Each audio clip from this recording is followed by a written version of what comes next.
Hello friend, তোমরা কেমন আছো? আমি তো বেশ ভালোই আছি, আবার একটু খারাপও আছি। আজকে উপোস আছে, সারাদিন কিছু খাইনি।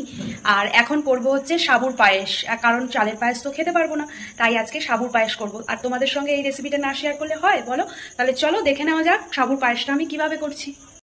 এই দেখো, আমি এখানে 100 গ্রামের মতো সাবু নিয়েছি। সাবুটাকে আধ ঘন্টা আগে দিয়ে ভিজিয়ে রেখেছি। এবার জল ঝরিয়ে নেবো। আর এখানে কাজু বাদাম কিশমিশ নিয়ে নিয়েছি। কড়াইয়ের মধ্যে প্রথমে সাবুটাকে ভেজে নিতে হবে, তার জন্য 1 চামচ ঘি কড়াইতে দিয়ে সাবুটাকে এবার জল ঝরিয়ে নেব, নিয়ে ভেজে নেব। দেখো, ঘিটা গরম হয়ে গেলে এবার সাবুটা দিয়ে দেবো। সাবুটা দিয়ে ঘিয়ের মধ্যে সাবুগুলো দিয়ে ভালো করে একটুখানি নাড়াচাড়া করে নেবে। অল্প একটু ভাজা ভাজা করে নেবে, তাহলেই হবে। ভাজা ভাজা করে নিলে পায়েসটা খেতেও টেস্ট লাগবে। এই দেখো, সাবুটা ভেজে হালকা হালকা করে ভেজে তুলে নিয়েছি। এবার এই কড়াইতে দুধ দিয়ে দেবো। দুধটা পুরো ফুটিয়ে নেব দুধটা। আর দুধটা ফোটানোর সময় তোমরা একটা ছোট এলাচ দিয়ে দেবে, যাতে সেন্টটাও ভালো আসে আর খাওয়ার সময় টেস্টটাও হয়ে যাবে। আমি 1 প্যাকেট দুধ নিয়েছি, যেহেতু 100 গ্রাম চাল নিয়েছি, আর তাই 1 প্যাকেট দুধ নিয়েছি। এই দেখো, দুধটা বসিয়ে দিয়েছি। আর তোমাদের যেরকম বললাম, এই যে একটা এলাচ দিয়ে দেবো। আর দুধটা যখন ফুটে উঠবে তখন সাবুগুলো দিয়ে দেবো। এই দেখো, এখানে দুধটা হালকা হালকা ফুটেই এসছে। এবার আমি 50 গ্রামের মতো চিনি দিয়ে দেবো। চিনিটা দিয়ে দুধটা ভালো করে ফুটিয়ে নেবে।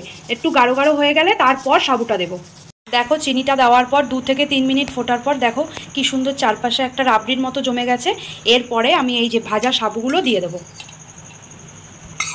সাবুগুলো দেওয়ার সাথে সাথেই কিন্তু ভালো করে নাড়াবে, নালে কি বলো তো, সাবুটা তো খুব আঠালো জিনিস, দুধে যেই গরম দুধে পড়বে সঙ্গে সঙ্গে কিন্তু দলা পাকিয়ে যাবে। তাই তোমরা সাবুটা দেওয়ার সাথে সাথে ভালো করে নাড়িয়ে সাবুটা দুধের সঙ্গে পুরো মিশিয়ে দেবে। দেখো কি সুন্দর সাবু দেওয়ার পর ফুটে উঠেছে। আর তোমাদের আর একটা কথা বলি, ছোটো দানার সাবু হলে 2 থেকে 3 মিনিট ফোটালেই হয়ে যাবে।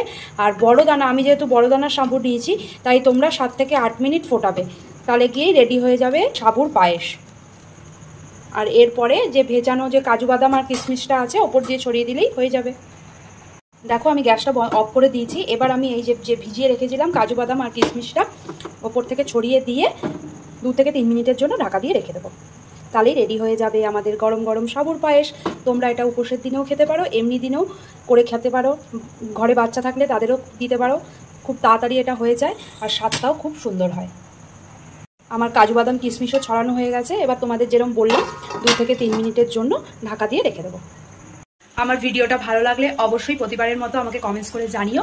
আর চ্যানেলে নতুন হয়ে থাকলে অবশ্যই চ্যানেলটা সাবস্ক্রাইব করে দিও, আর লাইক কমেন্ট শেয়ার করে দিও।